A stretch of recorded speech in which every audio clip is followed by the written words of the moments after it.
Okay.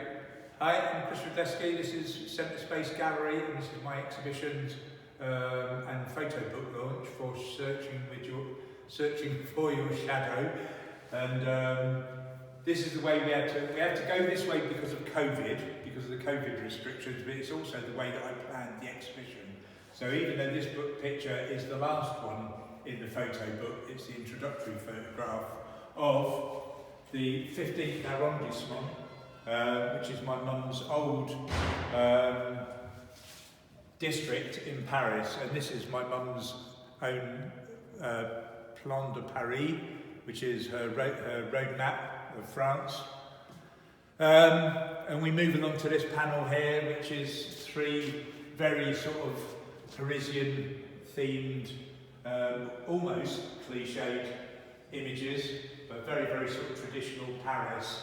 And then in the next section, we sort of move across to the slightly more brutalist side, which lives side by side with the romantic 19th century side of Paris. This is based on the book that I made. All these images are in the book that I made, Searching for Your Shadow.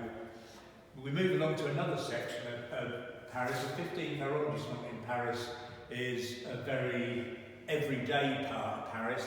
There's nothing there really for tourists. The Eiffel Tower is on the very periphery of it, but other than that, it's a very, very everyday part of Paris, and the intention of this panel here was to show this sort of banality of the area, and you know, it's just an area where people live rather than tourists appear to.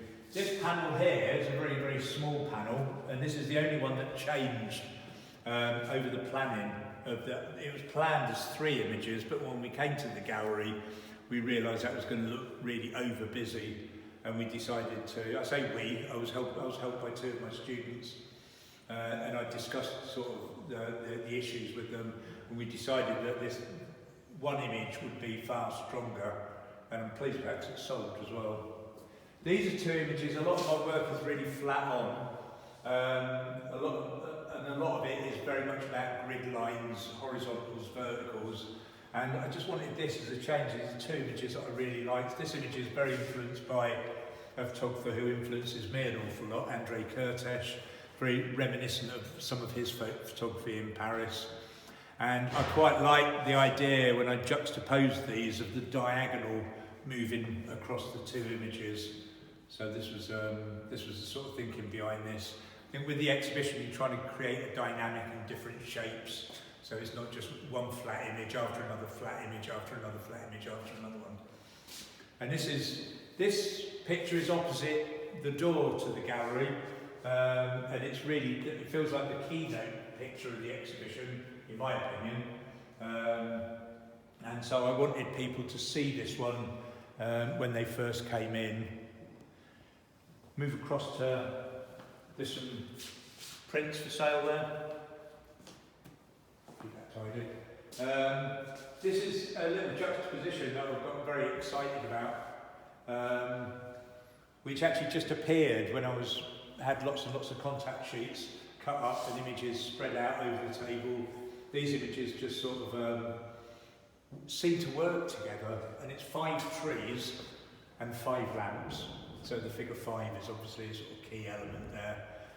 And I quite like the sort of absurdity of this. There's lots of sort of elements of the absurd in Paris. And, you know, 5 lamps in a corner of a garden seems a little excessive in some senses.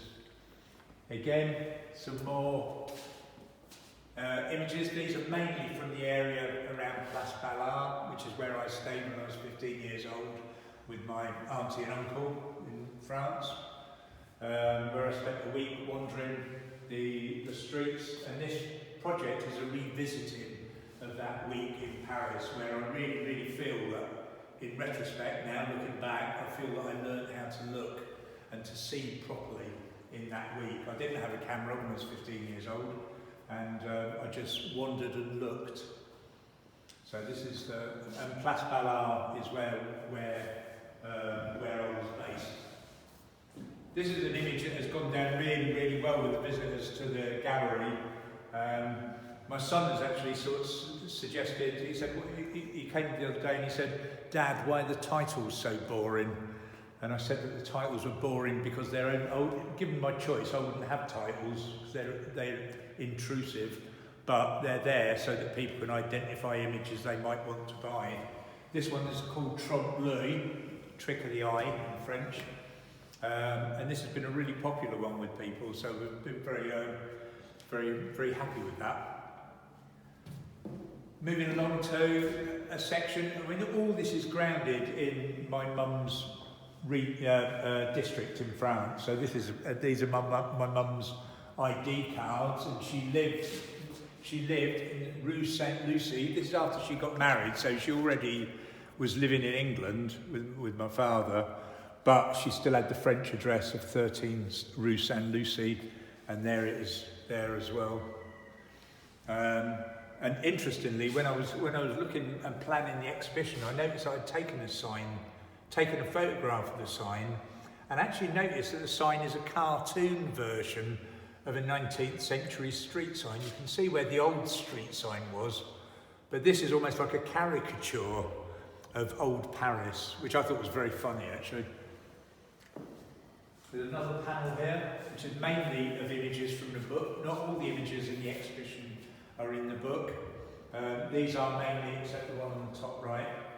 And again, it's looking at different ways of showing form elements. So the top layer is buildings, and it's arranged.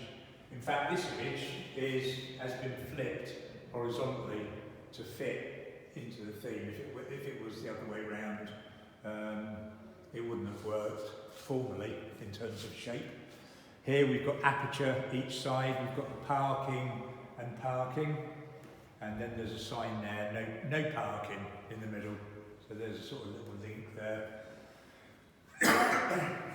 There's this image came out. The afterword from my photo book is there, so that people can come to the exhibition, can get a sense of what the thinking behind the project, how the project developed, and and an explanation of the work.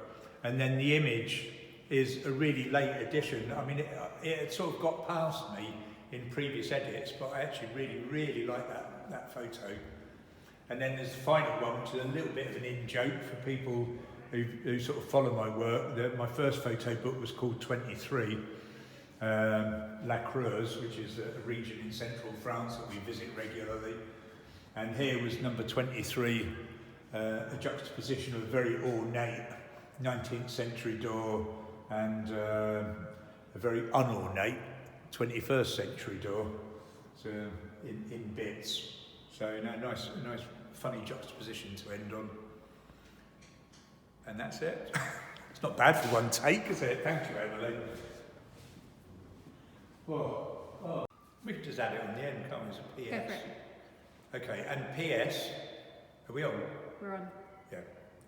Okay, and PS, I forgot to mention, a major influence on this project has been the novel The Search Warrant, or in French it's published as Dora Bruder. I read this some time ago now, and I'm going to pull one of these bits off because it's easier to read this than trying to remember. Modiano investigates and attempts to unravel the story of Dora Bruder, a rebellious Jewish teenager who escapes from a safe refuge during the Nazi occupation in Paris, only to meet a fateful end in Auschwitz. It is a fragmented lateral narrative of memory, abandonment and loss, of people, their stories and their history.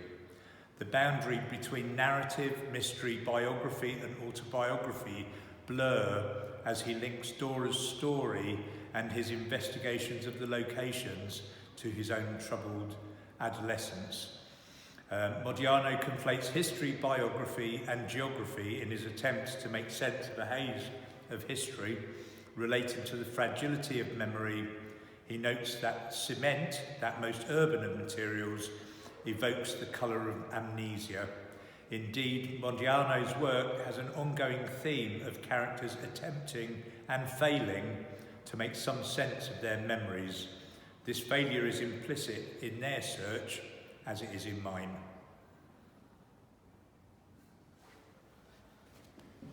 Oh. I know it's a bit boring reading it, but I just wouldn't get all that in, you know what I mean?